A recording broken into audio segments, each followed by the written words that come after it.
amanyoze Princess Davy atenganya okutegeza ntino tulide munafe Diana n'abatanzi ye aliko cricket over Lugogo bategeka ekivvulu kya mwana mulenzi David Lutalo ekigenda okubawo ennaku z'omwezi nga 29 Rocktown luno kyengedde abange put on your dancing shoes kwa David Lutalo agenda kuyimbira tandika okunoonya omwagalwa atalina munonye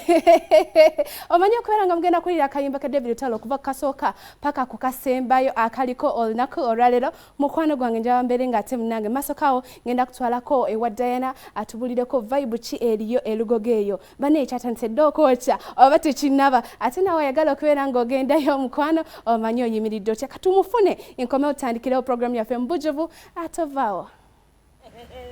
tuli Lugogo nkwebaza gwe natwe kumideke ne program kiri kitya nkuba etonya wenjogere sawa eno nayo mimbi atukakasizza nti enkuba si yakubeerayo ku lunaku lwennyini leero ku malwaleero agiwaddemu omukisa leero etonye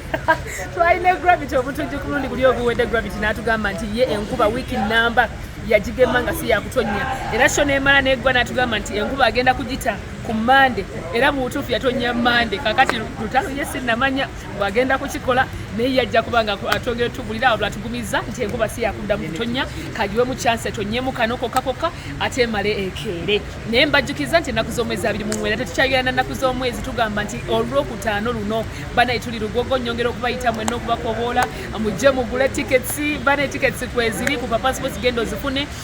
ogenda ku Jude Color Solution ku Paka Last weziri banange tugize Lugogo mbegayiridde ndoza mulengera omuyimbi David Gambot katinyo what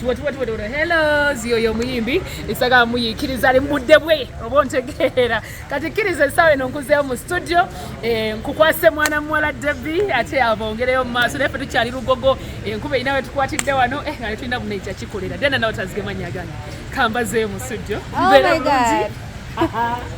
Diana, thank you so much. I'm humbled. Omuchala Diana omulabye bali Lugogo era nga njawo kutegeza kyengedde dda gwali eyo wetegeke tubeere nga temunaye tugenda tuzine wamu tunyumire wamu owomukwano nga wakugenti nakakuba katonyerera ddala indeed whether yo bweto bwetuvuga speed njawo kutegeza nti no Linda's Boutique balina atayazeza kabi ndozolanga wenekanikanye bane mtupiise eno gwe n'omulungi ali ewaka gwe n'omulungi alina pati naddala ng'ogenda mu kivvulu kya David Lutalo tewe kasimu ko tebajja kabba kwano waliwo ne woteeka tewali